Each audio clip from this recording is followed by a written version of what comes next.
Al-Yahud bekerja 6 jam mendapatkan 1 qirot. Orang Nasara melaksanakan dari setengah hari sampai asar mendapatkan 1 qirot. Kaum muslimin melaksanakan dari ba'dal asar sampai maghrib, lebih pendek waktunya.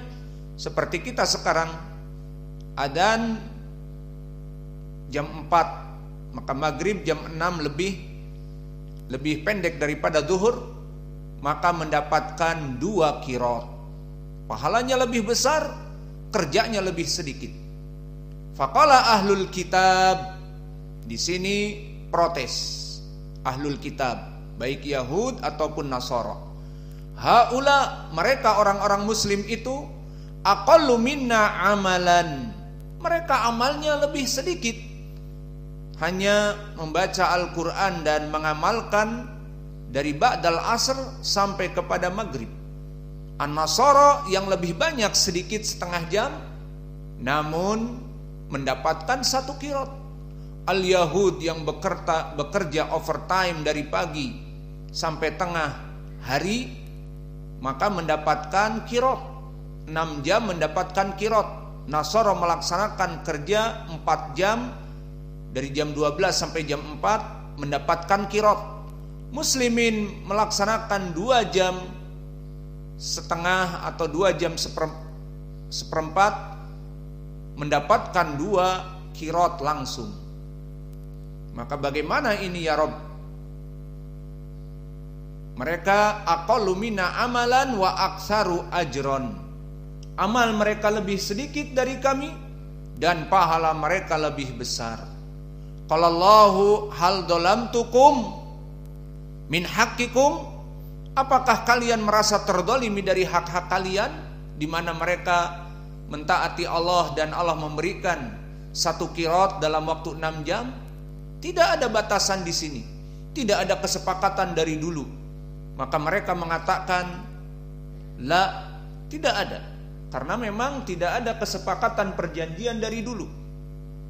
Qala fahuwa fadli utihi man asya, maka ini adalah keutamaanku dan aku memberikan kepada kaum muslimin daripada kalian atas kemauanku.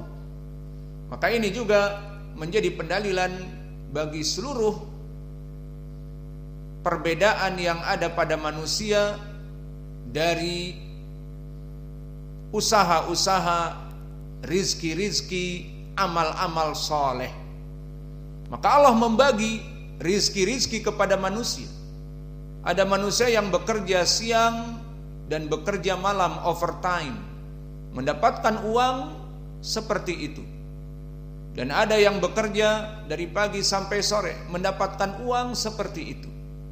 Dan ada di sana yang bekerja dengan bekerja berat, sama-sama bekerja setengah hari tetapi memikul, seperti orang-orang buruh yang mengangkut ke mobil dari pabrik, memanggul, memenuhi truk, atau kebalikannya menurunkan truk disimpan di gudang. Maka ini buruh. Meskipun mereka bekerja hanya 2 jam, maka 2 jamnya di sini sangat lelah. Maka itulah rizki yang Allah berikan.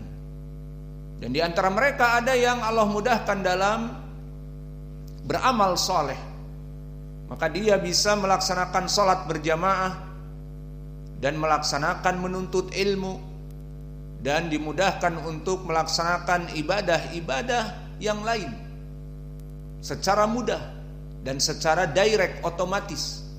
Maka ini pun dari kenikmatan yang Allah berikan kepada manusia yang berbeda-beda. Maka ada di antara manusia yang sholat berjamaah susah, dan ingin melaksanakan ibadah susah, dan ingin melaksanakan menuntut ilmu susah. Maka semua orang diberikan kemudahan oleh Allah dari rizki dan dari beribadah. Semuanya Allah yu'tihi may yasha, Allah memberikan kepada orang-orang yang diinginkan. Dan di atas itu semua orang yang Allah mudahkan rizkinya dan Allah mudahkan amalnya dan Allah mudahkan ibadahnya, maka justru dia menjadikan amalnya dia itu beribadah. Seperti pengajar kepada Al-Quran, kerjanya dia justru ibadah, dan dia mendapatkan uang dari rizki yang Allah berikan karena dakwahnya, karena mengajarnya, karena ibadahnya. Maka ini lebih daripada yang lainnya. Maka di sini Allah memberikan kepada semua manusia dari apa yang dia kehendaki. Maka di antara mereka ada orang-orang yang bekerja keras. Melihat kepada seorang pengajar Al-Quran, dia hanya mengajar Al-Quran tetapi bisa mencukupi keluarganya. Justru karena dengan ibadahnya itu Allah memberikan rizki yang baik. Namun orang-orang yang bekerja keras, yang memanen sawit, menderes karet, hujan-hujanan, dan harus ke kebun, maka dipeluk oleh lintah kakinya, dan begitu pun dicium oleh nyamuk-nyamuk besar, nyamuk-nyamuk pohon karet, maka rizkinya tidak begitu banyak.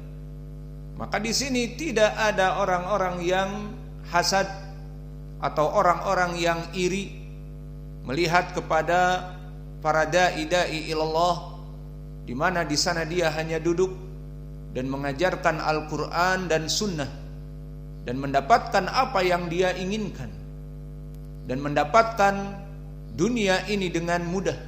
Maka itu fadlullah, dzalika fadlullah yu'tihi may yasha, seperti di dalam Al-Quran. Maka oleh sebab itu al-Yahud dan Nasara yang protes kepada Allah di dalam hadis ini, dan ini dari sifat iri dan dengki dan hasadnya orang Yahud dan Nasara kepada kaum muslimin. Hasadan, mereka itu hasad di dalam hati-hati mereka melihat kaum muslimin beribadah kepada Allah secara tauhid, dan mereka melaksanakan peribadatan kepada Uzair dan melaksanakan peribadatan kepada Al-Masih ataupun Yesus Kristus.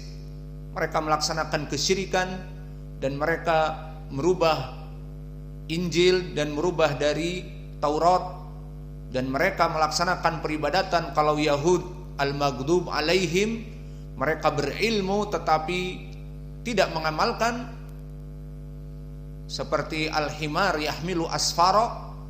Adapun orang-orang Nasara, mereka jahil, ad-dallun, yang mana mereka beribadah tetapi tidak punya ilmu. Maka akhirnya mereka iri kepada kaum muslimin. Kitab Al-Quran, kitab yang hak, tidak ada perubahan padanya, tidak dirubah ibadahnya menjadi trinitas, bahwa Rob mereka dibagi menjadi Allah Bapa dan Allah Anak. Karena Yahud sama, menjadikan Allah Bapa dan Uzair anak Allah. Dan begitu pun Nasara mengikuti sesuai ucapan Allah, wa qalatil yahudu Uzair ibnullah wa qalatin Nasara al-Masihu ibnullah, bahwa orang-orang Yahud yang pertama kali memproklamirkan trinitas, bahwa ada Allah Bapa, dan Uzair nabi setelah Musa beberapa kurun itu adalah anak Allah. Kemudian setelah itu datang agama yang hak yang dibawa oleh Nabi Isa, sampai diangkatnya Isa, agama yang hak. Kemudian setelah diangkat Isa, Allah tidak menjaga agama ini, maka dirubahlah Injil, dimasukkan ajaran trinitas dari Yahud. Oleh siapa? Oleh orang Yahudi yang pura-pura masuk Nasara. Siapa? Bahasa Indonesianya Santo Paulus, bahasa Inggrisnya Saint Paul, bahasa Arabnya lebih parah, Baba Baul.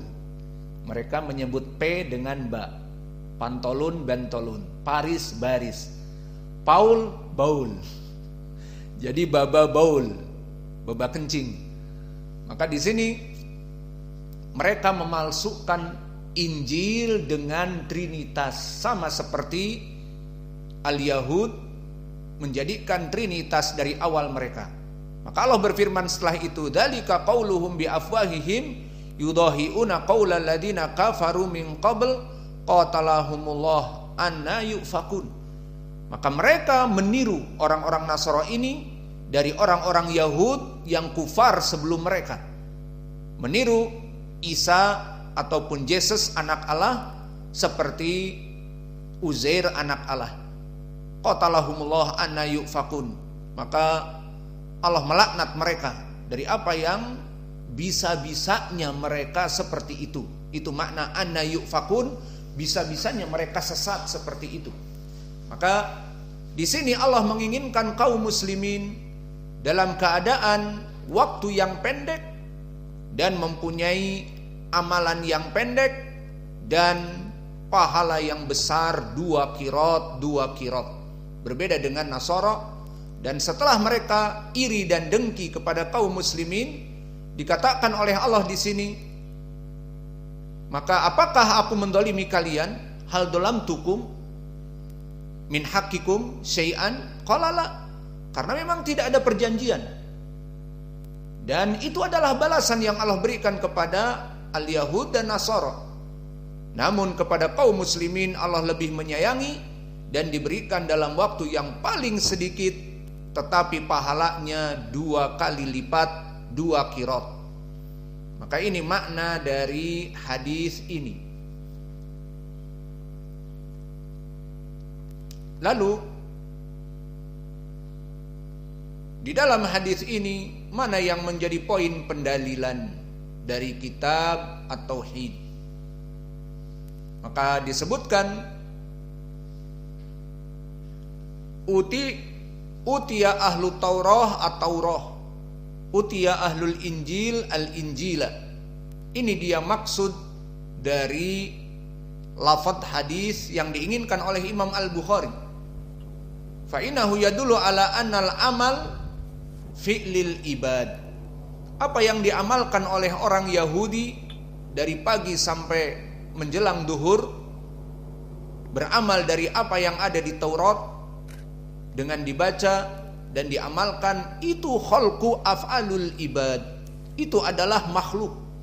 Adapun ucapan Allah yang diberikan kepada Musa, maka itu kalamullah. Dan begitupun Injil, apa yang diberikan kepada orang-orang Nasara dan orang-orang Nasara melaksanakan, membaca Injil dan mengamalkan di kehidupan mereka, maka syahidnya di sini juga bahwa itu adalah fi'lul ibad. Wa min dalika qiraatil kitab alladhi utuhu wa tala wa tilawatihi wa anna ma yu'tihi Allahal abd ghaira amalihi bal huwa jaza amalihi. Maka ini juga balasannya. Di saat mereka mengamalkan apa-apa yang dibaca dari Al-Qur'an, dari amalannya, Allah memberikan balasan dengan qiraat. Maka balasan ini sebagai balasan dari makhluk. Maka makhluk melaksanakan amalannya sehingga Allah membalasnya dengan qiraat. Itu menunjukkan bahwa ini af'alul ibad. Maka oleh sebab itu Imam Al-Bukhari lebih jelas lagi tentang hadis ini di dalam kitabnya khusus Khalqu Af'alil Ibad. Maka di dalam kitab Khalqu Af'alil Ibad, kitab yang ditulis oleh Imam Al-Bukhari terutama tentang permasalahan fitnah, bahwa dia disebut oleh sebagian manusia yang tidak insaf. Imam Al-Bukhari berkata seperti Jahmiyah, bahwa talaffuz bil Quran makhluk. Maka Imam Al-Bukhari menulis kitab Khalqu Af'alil Ibad dari fitnah yang ada pada zaman itu. Kemudian di situ dia menulis ucapan Allah, fa'tu bi taurati,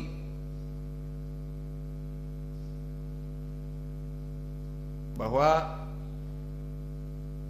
didatangkan kepada Taurat itu Fatluha in kuntum shadiqin. Maka bacalah Taurat itu jika kalian benar. Dan juga dari ayat-ayat Allah, wa min ayatihi khalqus samawati wal ard wa ikhtilafu alsinatikum wa alwanikum.